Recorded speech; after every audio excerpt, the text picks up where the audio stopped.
Assalamualaikum warahmatullahi wabarakatuh. Perkenalkan, kami dari kelompok 1. Di sini kami akan mempresentasikan tugas besar analisis kamar kosan Nazril Muhammad Hilal. Perkenalkan, saya Salwa Salsabila Sandika. Saya Abdillah Nur Rasidan. Saya Rahman Agus Darmawan. Saya Mas Nabil Fakir. Saya Muhammad Nabil alias Sadik.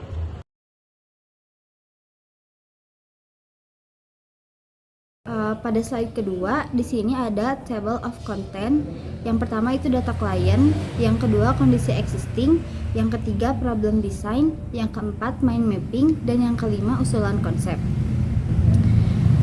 Slide selanjutnya ada data klien, profil pemilik kamar kos, nama Nazril Muhammad Hilal, usia 19 tahun, jenis kelamin laki-laki, agama Islam, hobi otomotif, pekerjaan mahasiswa, berat badan 59 kg, tinggi badan 170 cm, riwayat penyakit pengguna tidak ada, karakteristik pengguna aktif. Selanjutnya kebutuhan dalam kamar tidur, terdapat rak penyimpanan dan AC, kebutuhan dalam kamar mandi, water heater, kebutuhan khusus yang berkaitan dengan pekerjaan, kursi belajar, hal yang disukai, modif motor, hal yang dihindari, barang-barang bertumpuk dan ruangan yang gelap. Selanjutnya hambatan yang dialami yaitu kurangnya tempat penyimpanan. Yang terakhir rekomendasi desain harapan klien, ruangan yang lebih luas serta penyimpanan yang lebih banyak. Selanjutnya ada jadwal kegiatan weekday dan weekend yang dapat dilihat pada tabel. Selanjutnya ada tabel kebutuhan ruang, kelompok kegiatannya, tempat tinggal, jenis kegiatan istirahat, sifatnya private, kebutuhan ruang, tempat tidur. Selanjutnya ada makan, sifatnya private. Selanjutnya ada nugas, private juga. Selanjutnya ada mandi, sifatnya private, kebutuhan ruangnya kamar mandi. Selanjutnya ada kondisi existing yang akan disampaikan oleh Salwa. Selanjutnya ada kondisi existing.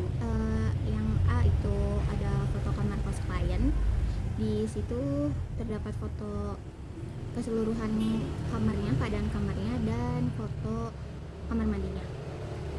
Selanjutnya ada struktur dan layout ruang. Struktur kamar klien ini termasuk sederhana yang mencakup kolom pada setiap sudut dinding dan dinding yang membentuk ruang kamar tersebut dengan ukuran 3,30 meter kali 4 meter, lengkap dengan lantai dan plafon. Fungsi ruang ini sebagai kamar tidur, tempat beristirahat klien, dan segala aktivitas yang umumnya bisa dikerjakan di ruang ini, seperti salah satunya itu mengerjakan tugas atau belajar. Lalu furnitur yang terdapat pada ruang kamar ini hanya kasur, lemari pakaian, dan meja. Dan pintu masuk terletak di pojok kiri bawah, sedangkan pintu menuju kamar mandi berada di bagian atas tengah. Lalu lanjut lagi ada sirkulasi. Terdapat sirkulasi besar dan sirkulasi kecil pada kamar klien. Sirkulasi besar itu ditunjukkan pada gambar oleh anak panah berwarna merah, sedangkan sirkulasi kecil itu ditunjukkan oleh anak panah berwarna biru. Sirkulasi besar ini dimulai dari pintu masuk menuju ke bagian meja dan juga menuju kamar mandi, sedangkan sirkulasi kecil ini menuju akses tempat tidur dan lemari pakaian klien. Lalu yang selanjutnya itu ada zoning dan blocking. Zoning ini merupakan pembatas atau pembagian ruang beberapa area berdasarkan fungsi atau aktivitas tertentu. Sedangkan blocking merupakan teknik penempatan furnitur atau partisi atau elemen fisik lainnya untuk membentuk atau memperjelas antara zona-zona ruang. Oke, saya lanjut di analisis kondisi ruang. Seperti pada foto di kamar itu, analisis yang kita dapat adalah yang pertama, tidak adanya rak atau kabinet tambahan untuk menyimpan barang-barang kecil. Setelah itu yang kedua, barang-barang terlihat tersebar di berbagai sudut seperti di foto. Terus untuk yang ketiga, aktivitas seperti belajar, mengerjakan tugas dilakukan di lantai karena tidak adanya kursi. Setelah itu yang terakhir tidak terdapatnya kursi. Di elemen interior ada pencahayaan. Ruangan yang ini memanfaatkan pencahayaan yang signifikan melalui jendela dan pintu masuk. Selain itu terdapat pencahayaan buatan yang berasal dari lampu langit yang terpasang di bagian tengah ruangan memberikan penerangan umum. Lalu penghawaannya, sistem penghawaan dibuatan di ruangan ini menggunakan beberapa jendela dan pintu. Dan jadi untuk di siang hari kemungkinan di kos ini akan merasa lembab dan juga panas. Lalu selanjutnya di bukaan pada ruangan kamar klien terdapat bukaan yang terdapat 2 pintu, yaitu pintu utama, pintu untuk kamar mandi yang kira goblok lieur. Oh, yang lewat setahun. Dia airdrop video opening dia langsung edit. Bukaan jijik atau iri. Lalu selanjutnya bukaan pada ruangan. Pada ruangan kamar klien terdapat bukaan. Oke, anjing ulang lagi. Bukaan. Lalu selanjutnya bukaan pada ruangan. Pada ruang kamar klien terdapat 2 bukaan, yaitu pintu kamar masuk dan pintu menuju kamar mandi dengan lebar 90 cm dan menuju kamar mandinya menggunakan lebar 75 cm. Bukaan lainnya berupa 2 jendela hidup yang terletak di samping kanan dan dari pintu masuk dengan ukuran 50 x 110 cm. Lalu material ruangan, berikut material yang digunakan di kamar klien. Lantai menggunakan keramik ukuran 30 x 30 untuk kamar tidur, lalu keramik ukuran 20 x 20 untuk kamar mandi. Dindingnya menggunakan bata yang diplaster semen dan finishing cat dinding berwarna abu untuk kamar tidur, dan untuk kamar mandinya menggunakan dinding bata dengan finishing keramik ukuran 20 x 20.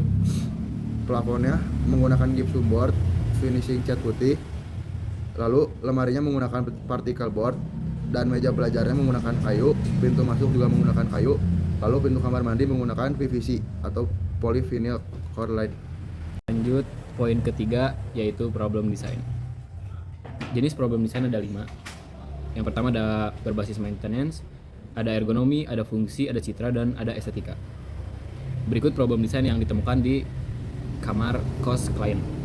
Yang pertama yang berbasis maintenance, terdapat lubang paku pada bagian dinding dan juga plafon, dapat menyebabkan serangga bisa masuk keluar di lubang tersebut. Yang kedua ada berbasis ergonomi, tidak terdapat kursi untuk klien belajar dan mengerjakan tugas. Yang ketiga berbasis fungsi, lemari terletak langsung berhadapan dengan kamar mandi. Yang keempat ada berbasis estetika. Ruang kamar kos klien terlalu monoton, perpaduan warna dinding dan warna keramik kurang nyambung, dan tata pencahayaan membuat ruang terlihat redup atau kurang terang. Yang poin 4 ada mind mapping. Di sini awalnya membutuhkan lebih banyak penyimpanan di dalam ruangan untuk menghindari barang yang tertumpuk. Klien bernama Najril Muhammad Hilal, sederhana, suka bergaul, dan aktif. Seorang mahasiswa desain interior menginginkan furnitur yang memiliki fasilitas agar dapat memadai untuk tugas-tugas mendesain. Terus suka bergaul dan lebih sering menghabiskan waktu di luar ruangan. Menginginkan ruangan yang memiliki space lebih untuk dapat mengerjakan tugas di dalam ruangan. Untuk menghidupkan suasana yang bersih serta luas di dalam ruangan, dan memenuhi kebutuhan klien yang menginginkan ruangan yang lebih luas serta memiliki space penyimpanan yang lebih banyak. Ada 2 area, yaitu area hijau pada area zoning sebagai tempat private, yaitu untuk beristirahat. Yang kedua ada area pink pada area zoning sebagai area service, yaitu kebutuhan pribadi atau tempat membersihkan diri. Terus setelah itu lanjut ke usulan konsep yang kelima. Yang pertama usulan konsep dari kita adalah meja belajar, karena meja belajar di kosan si Nazril terlalu kecil, tidak nyaman untuk dipakai untuk nugas ataupun yang lainnya. Untuk yang kedua ada di kursi belajar, tidak adanya kursi belajar di kosan si Nazril. Setelah itu usulan konsep yang ketiga kita memakai korden, dan yang terakhir ada rak mini untuk penyimpanan barang-barang kecil seperti pensil dan peralatan tugas si Nazril.